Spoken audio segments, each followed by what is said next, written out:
Hello దోస్తో welcome back to HMN data. సరికొత్త నోటిఫికేషన్తో మీ ముందుకి ఏంటంటే ఈరోజు మనం డిస్కస్ చేయబోయే నోటిఫికేషన్ ఏంటంటే రైల్వే డిపార్ట్మెంట్లో మనకి పారామెడికల్ డిపార్ట్మెంట్లో జాబ్స్ అనే నోటిఫికేషన్ అనేది రావడం జరిగింది. అది అప్లికేషన్ గురించి ఏంటి దాని గురించి పూర్తి వివరాలు తెలుసుకునే ముందు ఎవరైతే ఫస్ట్ టైం మా ఛానల్ విజిట్ చేస్తున్నారో వాళ్ళు మా ఛానల్ సబ్స్క్రైబ్ చేసుకోండి. అలాగే బెల్ ఐకాన్ కూడా ఆల్ అనే దాన్ని సెలెక్ట్ చేసి ఉంచండి. దాని ద్వారా మేము చేసే ప్రతి ఒక్క వీడియో యొక్క నోటిఫికేషన్స్ మీ ముందు ఉంటాయి. ఓకే, సో వీడియోలోకి వెళ్ళిపోదాం. చూడండి, ఇక్కడ ఆర్ఆర్బీస్లో government of India ministry of railways and railway recruitment board అనమాట. అది సిఎన్ నోటిఫికేషన్ నెంబర్ 4/2024 ప్రకారం ఇదేంటంటే recruitment of various category of paramedical. ఎవరైతే పారామెడికల్లో డిఫరెంట్ ఉంటాయి కదా మెడికల్ డిపార్ట్మెంట్లో, వాటిలో ఆర్ఆర్బీస్ అనేవి జాబ్స్ ఇవ్వడం జరిగింది. అయితే అప్లికేషన్ ప్రాసెస్ ఎలా ఉంటుంది ఏంటనేది పూర్తి తెలుసుకుందాం. అయితే దాని యొక్క అప్లికేషన్ డేట్ ఎప్పుడు స్టార్ట్ అవుతుందంటే ఓపెనింగ్ డేట్ ఆఫ్ అప్లికేషన్ అనేది 17/8/2024 అనమాట. ఇంకా స్టార్ట్ అవ్వలేదు, అది స్టార్ట్ అవుతుంది. స్టార్ట్ అయిన నుంచి అప్లై చేసుకోండి. ఎవరైతే మెడికల్ డిపార్ట్మెంట్లో ఆల్రెడీ కోర్సులు చేస్తున్నారో వాళ్ళు, ల్యాబ్ టెక్నీషియన్స్ ఇవన్నీ ఉంటాయి కదా వాళ్ళు. నెక్స్ట్ అలాగే దీని యొక్క అప్లికేషన్ అనేది ఎప్పుడు ఎండ్ అవుతుందంటే 16/9/2024 అనమాట. సెప్టెంబర్ 16కి అప్లికేషన్ లాస్ట్ డేట్ అనమాట.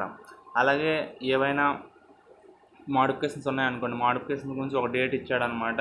ఆ డేట్ ఎప్పుడంటే 17/9/2024 నుంచి 26/9/2024 వరకు మనకి మోడిఫికేషన్స్ ఇచ్చాడనమాట. ఈ మోడిఫికేషన్స్ అనేది ఫ్రీ కాదనమాట, దానికి 250 రూపీస్ పే చేయాల్సి వస్తుంది అనమాట. ఇది మోడిఫికేషన్ గురించి అనమాట. అయితే నెక్స్ట్ అది ఇందులో ఏ పోస్టులు ఉన్నాయి, వాటి యొక్క పే స్కేల్ ఎలా ఉంటుంది, దానికి ఏ ఎలిజిబిలిటీస్ కావాలనే దాని గురించి చూసుకుంటే చూడండి.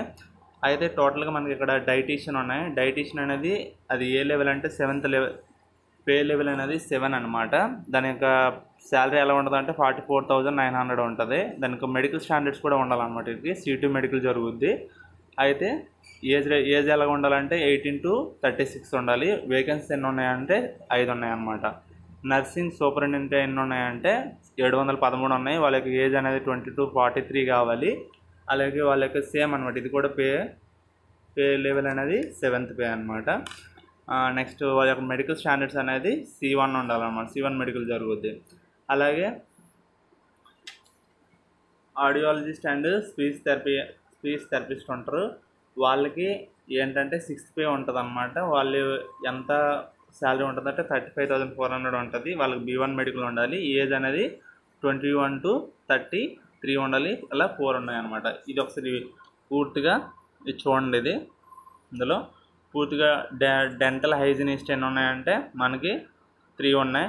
అలాగే డయాలసిస్ టెక్నీషియన్స్ 20 ఉన్నాయి. అలాగే health and malaria inspector group 3 అనేవి 126 ఉన్నాయి. ల్యాబొరేటరీ సూపరింటెండెంట్ అనేవి 27 ఉన్నాయి.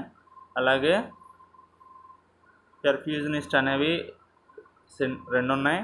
అలాగే ఫిజియోథెరపిస్ట్ గ్రేడ్ 2 అనేవి 20 ఉన్నాయి అన్నమాట. నెక్స్ట్ ఆక్యుపేషనల్ థెరపిస్ట్ అనేవి 2 ఉన్నాయి. అలాగే క్యాత్ ల్యాబొరేటరీ టెక్నీషియన్ అనేవి 2 ఉన్నాయి. అలాగే ఫార్మసిస్టులు అనేవి 246 ఉన్నాయి అన్నమాట. స్పీచ్ థెరపిస్టులు అనేవి మళ్ళీ 1 ఉన్నాయి. కార్డిక్ టెక్నీషియన్స్ 4 ఉన్నాయి. అలాగే ఆప్టోమెట్రిస్టులు అనేవి 4 ఉన్నాయి. ఈసీజీ టెక్నీషియన్స్ అనేవి 13 ఉన్నాయి.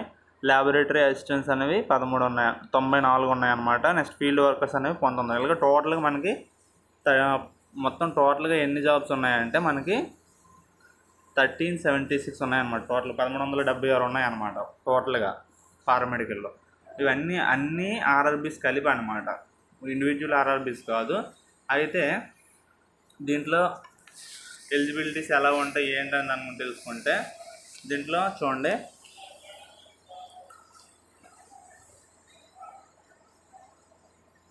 దీన్ని ఆన్లైన్ అప్లికేషన్ అనేది చేసుకునే ముందు ఎలా అప్లై చేసుకోవాలంటే ఫస్ట్ ఎవరైతే ఆన్లైన్ అప్లికేషన్ చేసుకుంటారో వాళ్ళు ఫస్ట్ ఏం చేయాలంటే ఈ పాయింట్ చూడండి అనమాట.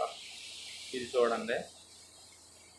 ఈ పాయింట్లు ఏంటంటే ఎవరైతే ఫస్ట్ అకౌంట్ క్రియేట్ చేయాలన్నమాట. అకౌంట్ క్రియేట్ చేసిన తర్వాత వాళ్ళు ఆన్లైన్ అప్లికేషన్ చేయడం అనేది జరుగుతుంది అనమాట. ఎవరైతే ఆర్ఆర్బీస్లో అకౌంట్ క్రియేట్ చేసి ఉన్నారో వాళ్ళు అదే దాని ద్వారా కూడా అప్లై చేసుకోవచ్చు అనమాట. ప్రీవియస్గా ఎవరైతే ఫస్ట్ టైం ఆర్ఆర్బీకి అప్లై చేస్తున్నారో వాళ్ళు కొత్తగా అకౌంట్ క్రియేట్ చేయాల్సి ఉంటుంది అనమాట. ఓకే, అయితే నెక్స్ట్ ఇంకేంటంటే వీళ్ళలో ఎలా ఉంటుంది ఏంటంటే దీంట్లో ఎగ్జామ్ ఒక CBT ఎగ్జామ్ ఉంటుంది. దానికి మా నెగిటివ్ మార్కింగ్ ఉండదా అంటే నెగిటివ్ మార్కింగ్ కూడా ఉంటుంది అనమాట. ఇక్కడ ఈ పాయింట్ చూడండి. ఈ పాయింట్ చూడండి, నెగిటివ్ మార్కింగ్ కూడా ఉంటుంది అనమాట. ఓకే, నెగిటివ్ మార్కింగ్ ఎంత ఉంటుందంటే 1/3 మార్క్స్ అనేది నెగిటివ్ మార్క్ ఉంటుంది అనమాట. ఓకే, అయితే నెక్స్ట్ దీంట్లో ఏంటంటే మనకి ఏమైనా క్వారీస్ ఉంటే దాన్ని ఎలా క్లియర్ చేసుకోవాలంటే దానికి కొన్ని హెల్ప్ లైన్ నెంబర్స్ కూడా ఇచ్చాడు అనమాట. చూడండి ఇక్కడ ఆ హెల్ప్ లైన్ నెంబర్స్ మీరు నోట్ చేసుకోండి. మీకు ఎప్పుడైనా ఏమైనా డౌట్స్ ఉంటే మీరు డైరెక్ట్గా ఆర్ఆర్బీ డిపార్ట్మెంట్స్ మనం కాంటాక్ట్ అవ్వచ్చు అనమాట. మెయిల్స్ ఇచ్చారు, మెయిల్ మీకు ఏమైనా డౌట్స్ ఉంటే మెయిల్ చేయడం కూడా జరుగుతుంది. అలాగే నెంబర్ కూడా ఇచ్చాడు, ఫోన్ నెంబర్, దాన్ని మీరు కాంటాక్ట్ అవ్వచ్చు అనమాట. కాబట్టి ఎవరైతే మెడికల్ డిపార్ట్మెంట్లో అప్లై చేసుకుంటున్నారో వాళ్ళు ఈ హెల్ప్ లైన్ నెంబర్స్ అనేవి ఉంచుకోండి. మీకు ఫ్యూచర్లో ఫర్దర్గా ఏదైనా ఇన్ఫర్మేషన్కి యూజ్ అవ్వచ్చు అనమాట. అది దీంట్లో మెడికల్ ఎలా ఉంటుందని మీకు ఆల్రెడీ మీకు C1 medical, C2 medical, B1 medical అని చెప్పాను ఫస్ట్లోనే. అయితే మెడికల్ ఫిట్నెస్కి అలా ఎలా ఉంటాయంటే దానికి చూడండి ఇక్కడ ఇవి చూడండి. ఎవరైతే B1 మెడికల్కి ఎలా ఉంటుందంటే ఐ విజన్ అనేది 6/9 ఉండాలి, 6/12 ఉండాలి వితౌట్ గ్లాసెస్ అనమాట. నియర్ విజన్ అనేది షార్ట్ అంటే మన దగ్గరగా మనకి చూసి చదివే అంటే 0.6 ఉంటుంది అనమాట వితౌట్ గ్లాస్. అలాగే C1 మెడికల్లో 6/12, 6/18 ఉంటుంది వితౌట్ గ్లాసెస్. నార్మల్గా షార్ట్ విజన్ అయితే 0.6 ఉంటుంది అనమాట. C2 మెడికల్ అంటే 6/12 ఉంటుంది వితౌట్ గ్లాసెస్ అనమాట. నియర్ విజన్ అనేది 0.6 అనమాట. ఓకే, ఇలా ఉంటాయి అనమాట. దీని మెడికల్ స్టాండర్డ్ దాన్ని బేస్ చేసుకుని వాళ్ళని మెడికల్కి చేయడం అనేది జరుగుతుందన్నమాట. అయితే దీంట్లో ఏజ్ ఎలా ఉంటుంది ఏంటని దాన్ని తెలుసుకుంటే ఏజ్ ఎంత కావాలంటే దానిలో ఏదైతే ఏజ్ క్రైటీరియా చూడండి ఇక్కడ ఏజ్ క్రైటీరియా చూడండి. ఏజ్ క్రైటీరియా ఎలా ఉండాలంటే ఎవరైతే 18 to 33 గ్రూప్స్ ఉన్నారో వాళ్ళు 2007 కన్నా ముందు అంటే 2007 తర్వాత పుట్టిన వాళ్ళు అయ్యి ఉండకూడదు, ముందు పుట్టి ఉండాలి. అలాగే 1992 ఎవరైతే యూఆర్ అన్రిజర్వ్డ్ ఉన్నారో వాళ్ళు 1992 కన్నా తర్వాత పుట్టి ఉండాలన్నమాట, ముందు పుట్టి ఉండకూడదు అనమాట. ఓకే, ఓబీసీ వాళ్ళు అయితే 1989 కన్నా, ఎస్సీ ఎస్టీ అయితే 1987 కన్నా ముందు పుట్టి ఉండకూడదు అనమాట. అది 18 to 36 ఏజ్ గ్రూప్ వాళ్ళు అయితే సేమ్ అనమాట, 2007 కన్నా తర్వాత పుట్టి ఉండకూడదు. అలాగే వాళ్ళ యొక్క ఇది అనేది 1989, 1986, 1984 కన్నా ముందు పుట్టి ఉండకూడదు అనమాట. ఇలా ఉంటాయి అన్నమాట ఏజ్ రిలాక్సేషన్స్ అనేది. ఇది ఒకసారి క్లారిటీ చూడండి, స్క్రీన్ షాట్ తీసుకోండి, దీన్ని అబ్జర్వ్ చేయండి ఏజ్ గ్రూప్స్ ఎలా ఉండదు అనేది. అయితే నెక్స్ట్ దీంట్లో ఏజ్ రిలాక్సేషన్స్ ఎలా ఉంటుంది, ఎవరైతే ఎస్టీ ఎస్టీ క్యాండిడేట్స్ ఉంటారో వాళ్ళకి 5 years ఉంటుంది. ఓబీసీ ఎవరైతే ఉంటారో వాళ్ళకి 3 years ఉంటుంది. ఎక్స్ సర్వీస్ మెన్స్కి అయితే 3 years ఉంటుంది అనమాట. అది కూడా దాంట్లో కూడా రిజర్వ్ కేటగిరీస్కి, అన్రిజర్వ్కి. అలాగే ఓబీసీ వాళ్ళకి 6 years, ఎస్సీ ఎస్టీస్కి అయితే 8 years ఉంటుంది. అది ఎవరైతే డిజిబుల్ క్యాండిడేట్స్ ఉంటారు కదా వాళ్ళకి ఈడబ్ల్యూఎస్ అన్రిజర్వ్ కేటగిరీస్ అయితే 10 years, ఓబీసీకి అయితే 13 years, ఎస్సీ ఎస్టీస్కి 15 years ఉంటుంది అనమాట. ఓకే, ఎవరైతే మనకి ఆల్రెడీ మనకి గ్రూప్ సి, గ్రూప్ డిలో మనకి రైల్వే స్టాఫ్గా ఎవరైతే వర్క్ చేస్తూ ఉంటారో వాళ్ళకి మినిమం 3 years సర్వీస్ అనేది ఇది ఉంటుంది అనమాట. 3 years ఎక్స్ట్రా ఉంటుంది అనమాట. ఏజ్లో 3 years సర్వీస్ చేస్తున్నారు వాళ్ళకి 40 years, 43 years, 45 years వరకు వాళ్ళు అప్లై చేసుకోవచ్చు అనమాట. ఓకే, ఇలా ఉంటుంది అనమాట. ఓకే, సో నెక్స్ట్ అయితే ఫీజు డీటెయిల్స్ ఎలా ఉంటాయి అనే దాని గురించి తెలుసుకుంటే ఇక్కడ చూడండి ఫీజు డీటెయిల్స్ చూడండి. ఫీజు డీటెయిల్స్ ఎవరైతే ఓబీసీ కేటగిరీస్ ఉన్నారో అందరికీ నార్మల్గా 500 అనమాట ఫీజు అనేది. ఎవరైతే ఎగ్జామ్ అయితే సిబిటీకి అటెండ్ చేస్తారో వాళ్ళకి మళ్ళీ రిటర్న్ అనేది 400 ఇవ్వడం జరుగుతుంది. అలాగే ఎవరైతే ఎస్సీ ఎస్టీ క్యాండిడేట్స్, అలాగే ex service men, PWD and ఎవరైతే డిజిబుల్ క్యాండిడేట్స్ ఉంటారో వాళ్ళకి, అలాగే ఫిమేల్ అండ్ ట్రాన్స్జెండర్స్కి అండ్ మైనారిటీస్కి, అలాగే ఈబీసీ వాళ్ళకి కూడాను వాళ్ళకి ఫీజు ఎలా ఉంటుంది అంటే 250 రూపీస్ ఉంటుంది అనమాట.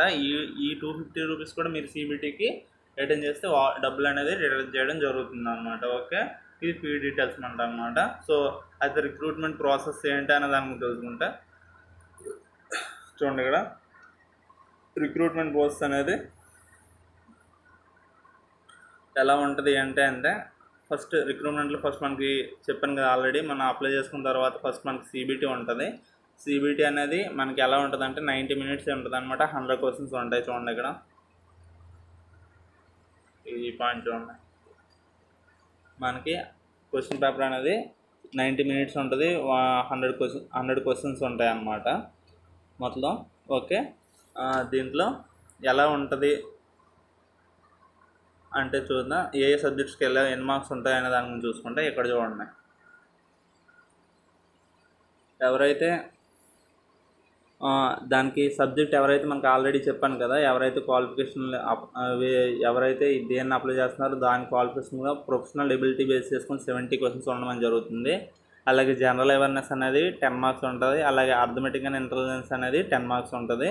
అలాగే జనరల్ సైన్స్ మీద కూడా 10 మార్క్స్, మొత్తం 100 మార్క్స్ అనమాట. అది నాకు ఎడ్యుకేషన్ క్వాలిఫికేషన్ అనమాట. దాని యొక్క మనం ఏవైతే ల్యాబ్ టెక్నిక్స్ అయితే దానికి ఏదైతే ఎలిజిబిలిటీ ఉండాలో వాళ్ళు దాన్ని ఫుల్ఫిల్ అయ్యి ఉండాలన్నమాట. ఎవరైతే ఇప్పుడు రిజల్ట్స్ కొంచెం వెయిట్ చేస్తున్నారో వాళ్ళు అప్లై చేయడానికి అవ్వదన్నమాట. ఖచ్చితంగా కంప్లీట్ అయ్యి ఉండాలన్నమాట. ఓకే, సో ఇదైతే రిక్రూట్మెంట్ ప్రాసెస్ అనమాట. ఎవరైతే వాళ్ళు ఎగ్జామ్లో క్వాలిఫై అవుతారో వాళ్ళకి డైరెక్ట్గా 1:1 అనమాట. డైరెక్ట్గా ఎవరైతే 1 అంటే డైరెక్ట్గా షార్ట్ లిస్ట్ చేస్తాడు, వాళ్ళని డాక్యుమెంట్ వెరిఫికేషన్ చేస్తాడు, మెడికల్కి పంపిస్తాడు, తర్వాత జాబ్ ఇవ్వడం అనేది జరుగుతుంది. ఇదన్నమాట. ఎవరైతే పారామెడికల్లో ట్రై చేయాలనుకుంటున్నారో మెడికల్ డిపార్ట్మెంట్లో ఈ ల్యాబ్ టెక్నీషియన్స్ కానీ డైటీషియన్స్ కానీ ఇలా, సో వాళ్ళందరూ దీని మీద ఒకసారి అప్లై చేసుకోండి. మంచిగా ఎగ్జామ్ క్వాలిఫై అవ్వండి, మంచి జాబ్ సంపాదించండి. Thank you everyone. జై హింద్.